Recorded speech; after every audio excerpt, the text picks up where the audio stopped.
Have we figured out what happens when we die yet? Is that even possible? If there's some kind of afterlife, do you think my place is taken? The real me died like 100 years ago. Is there still room for me? And what about the Simon I killed at Omicron? What do you think, Catherine? Is there a heaven full of redundant copies of the same people? Is there someone up there who called me an imposter? What does it mean to truly exist? Are we defined by the physical bodies we inhabit, or is it the mind and the consciousness that form the essential of who we are? These are the profound questions that SOMA, a gripping and haunting experience by frictional games, explores throughout its 7 to 8 hour campaign. At first glance, SOMA might seem like any other horror game, but its depths lie far beyond jump scares and the airy atmosphere. This is a game that will have you grappling with the meaning of life, identity, and consciousness. I'm not really a fan of horror games. Its tension filled environments and the unsettling visuals aren't something that usually appeal to me. However, in the case of Soma, it was not just about the horror aspect of the game that made it popular, but that its thought provoking narrative, its deep exploration about the human existence, and what it means to be alive and you. So, while hesitant at first, I'm really glad I played through this game, as it has left me asking questions and thinking about life in ways I never would have thought of before, to the point where I wanted to write my very first review of a game. You begin Soma in the shoes of Simon Jarrett, an ordinary man whose life has been turned upside down by a devastating car accident. The accident has left Simon with severe brain trauma and the bleak prognosis of only a few months to live. With no known cure for his condition, Simon is running out of time and hope. However, a potential lifeline is offered in the form of an experimental brain scan procedure conducted by Dr. Munshi. The hope that this procedure might extend his life by mapping and simulating his brain for potential future treatments. Great. Well, I'll see you in a couple of hours then. Okay, see you soon.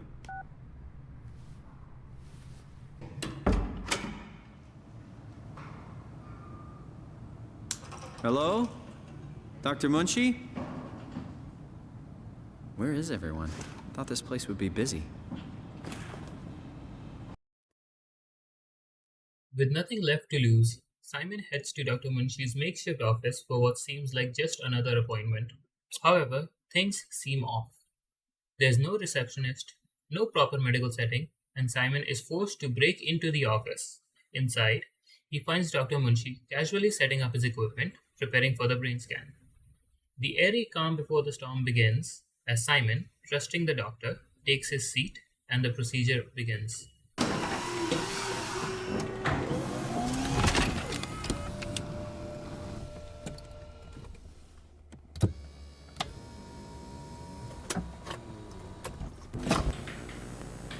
All right, let me just get this out of the way. You are Simon Jarrett, correct? Right. Toronto, Canada, David Munshi. Born 1988, July 16. Right. Flat neurograph, version 6. Good. All files in order. Will this hurt? It's just a scan. It'll hurt about as much as getting your picture taken. Indians thought cameras would steal their souls. Is that so? Well, let's hope they're wrong. Ready? Say cheese.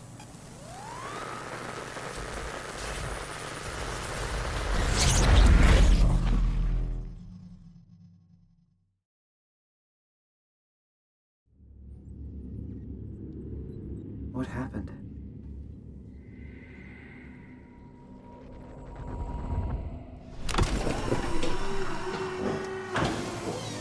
Hello? Mr. Munshi?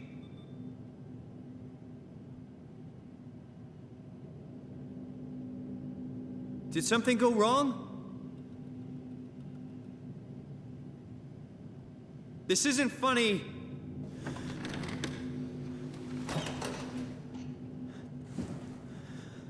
I'm not supposed to put myself in...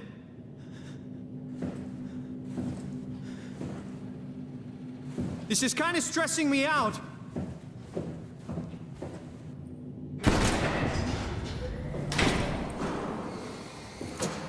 What the hell is this place? How did I get here? Simon wakes up, but he's no longer in the office. The sterile walls of the clinic are gone, replaced with by a cold, dark and decaying industrial setting. The world around him feels abandoned, airy, and oppressive. Alone and confused, Simon tries to make sense of his surroundings, but something isn't right. The place feels unfamiliar and wrong.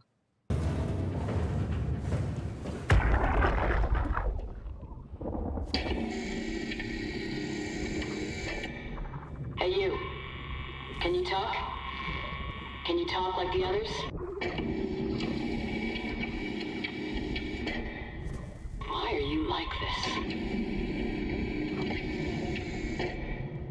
You want some structure, Joe? Yeah, you do. So weird. Doesn't make any sense. I'm gonna shut you down now, okay? Yeah, you're creepy as hell, so I'm gonna shut you down. How did I do that?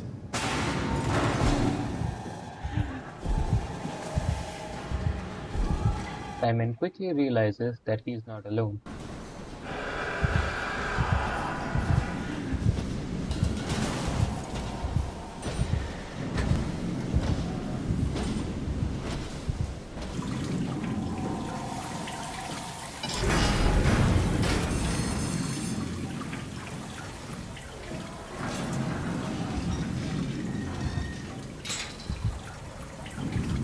Eventually, Simon manages to make contact with another entity, a woman named Catherine.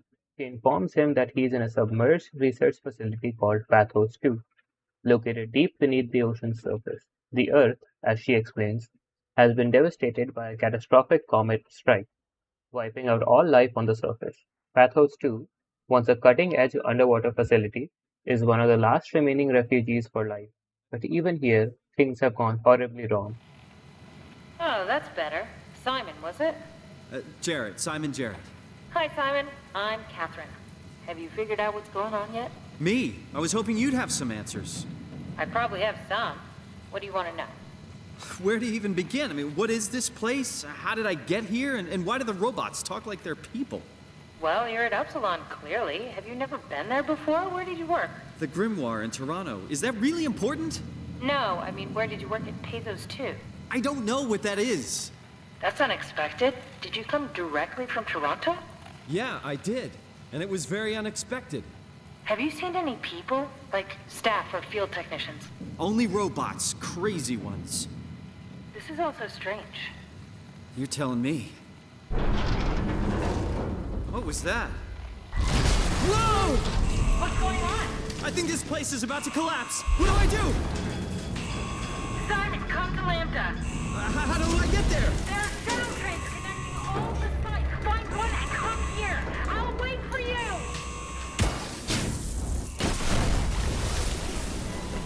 Shit! Where should I? Oh, fuck!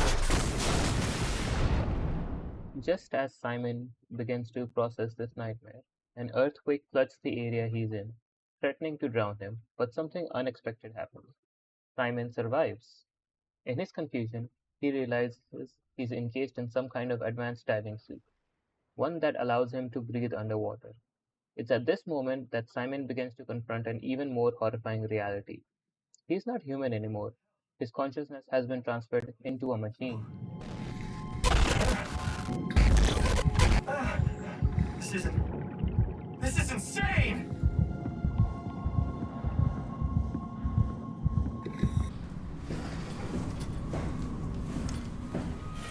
Simon, right here. No, not you two. I was really hoping you were human. Don't let the circuitry fool you. I was human once. Can't take it anymore. Everything's fucked. I give up. There's nothing left. Calm down. It's not the end of the world. You sure? It sure as hell looks like it. For all I know, there's no one left except for me. What do you mean? I'm right here. Don't take this the wrong way, but I meant any humans left except for me. Have you looked at yourself lately? You're a walking, talking diving suit with some electronics slapped on for good measure. I don't... You don't want to think about it? We'll start thinking about it. I don't want to do this anymore. I don't want to be this. I want out. Before you do anything hasty, could you help me with something? What? I was trying to find out what happened with my project when that brute... From here, the game shifts its focus towards uncovering the truth about Simon's existence and the purpose of Pathos 2. Simon eventually meets Catherine, though she too is now a robot. Catherine was once a brilliant scientist who worked at the facility, and her research centered on scanning human minds and uploading them into machines, effectively creating digital copies of people. Simon's current form is the result of this very process. His brain scan, taken all the way back in Dr. Munshi's office, was now somehow transferred into the future, where it is placed in a robotic body.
Shut the door, Cat. Lock it up. What's happening? Lock the door. It's locked! What's going on? Managed to piss off another one of WoW's monsters. We have everything we need, right? Yeah. Let's get to work. As Simon and Catherine work together to uncover a way out of Pathos 2 by traveling through its various different labs, they face a daunting obstacle. Simon's current suit is not capable of withstanding the immense pressure they need to reach in order to get to their ultimate goal, the Ark. The Ark is Catherine's final creation, which holds the ability to send humans into a digital paradise from their uploaded consciousness. Even after the Earth has been rendered inhabitable, this allows humanity to continue existing in a digital space. So the only way forward for Simon is to transfer his consciousness into a new, more advanced suit capable of withstanding that journey. All right, try activating the suit from the terminal again.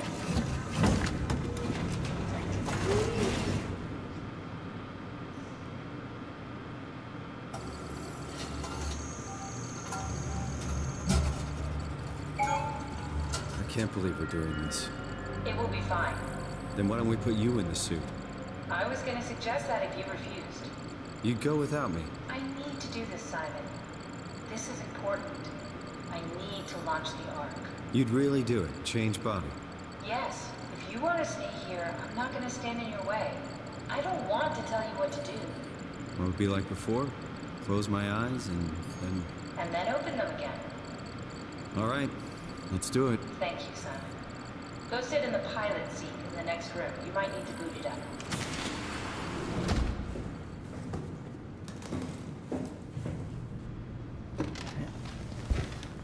Sorry about any discomfort. This should be over soon. It's like having your picture taken. Well, with the most expensive camera in the world. You know, Indian stock photos would steal their souls. In this case, they'd be right.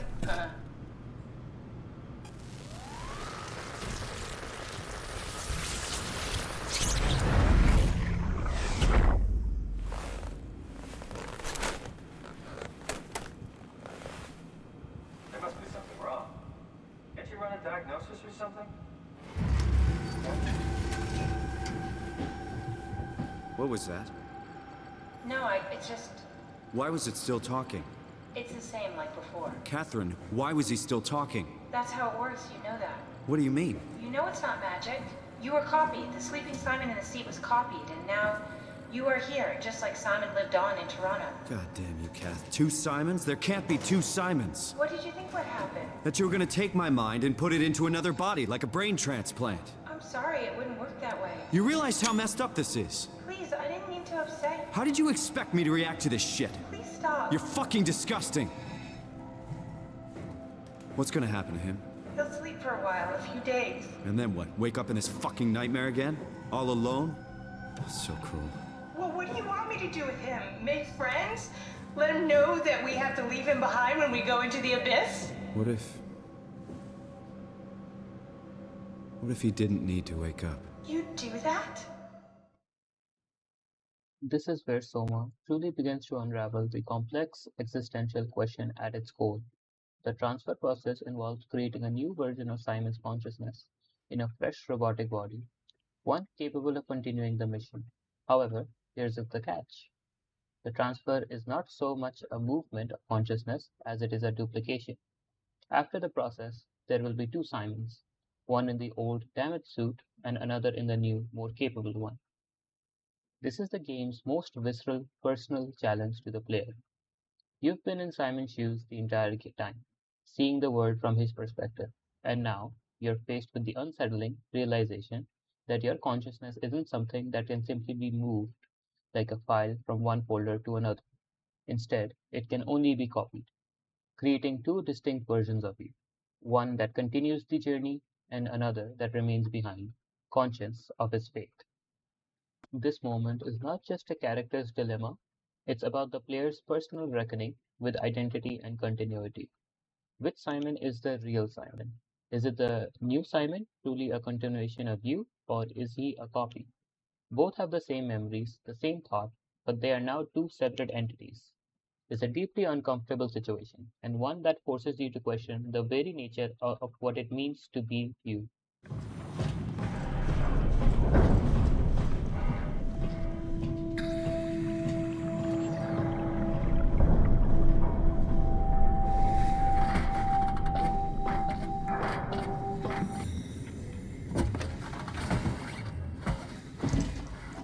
Comfortable? As good as it's gonna get. Okay, I'll activate the seat.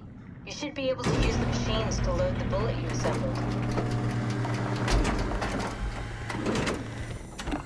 How do you operate this thing? Don't know, I never tried this one. But pilot seats are notoriously easy to use, so it shouldn't be a problem.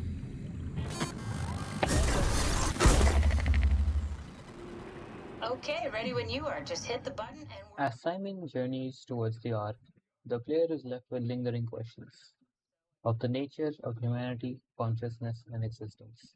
The game doesn't offer easy answers, and that's what makes it so powerful. By forcing you to experience these existential dilemmas firsthand, whether it's watching an old version of yourself getting left behind or grappling with the notion of your consciousness, isn't as unique or irreplaceable as you once thought. Soma pulls you into a deeply introspective narrative.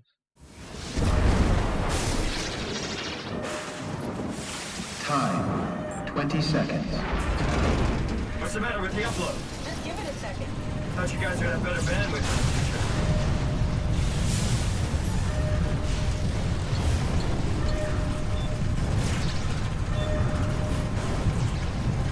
10 seconds.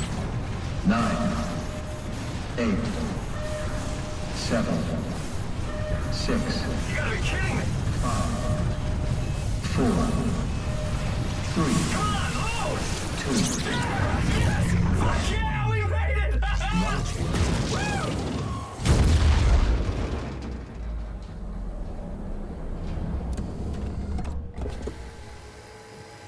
I'm still here. I'm still here. Catherine? Catherine? I'm here. What the hell happened? What went wrong? Nothing.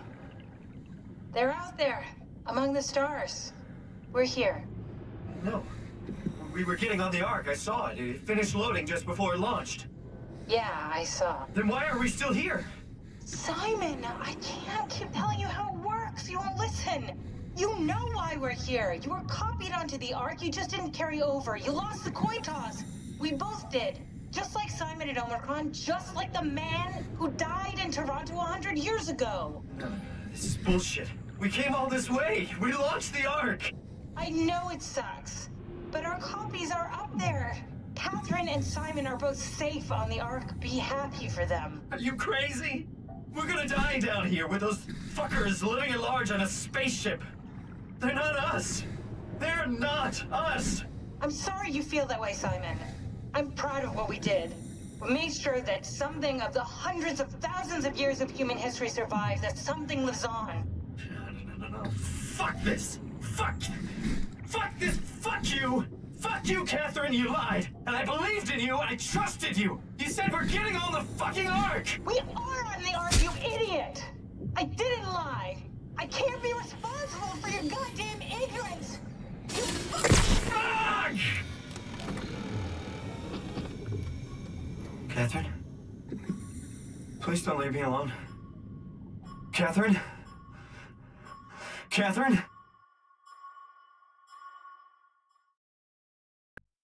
Ultimately, SOMA explores the delicate balance between body and mind, between the physical and the digital. It challenges you to consider what truly defines you: your physical form, your consciousness, or something more.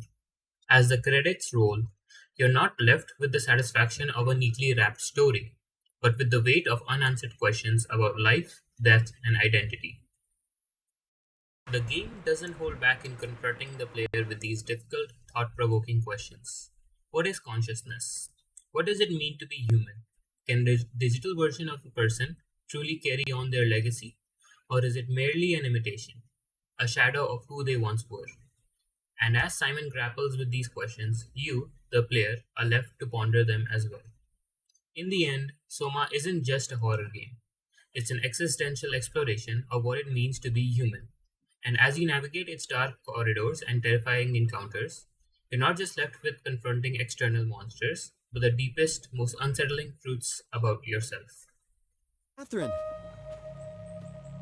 I can't believe we actually made it. Well, we did.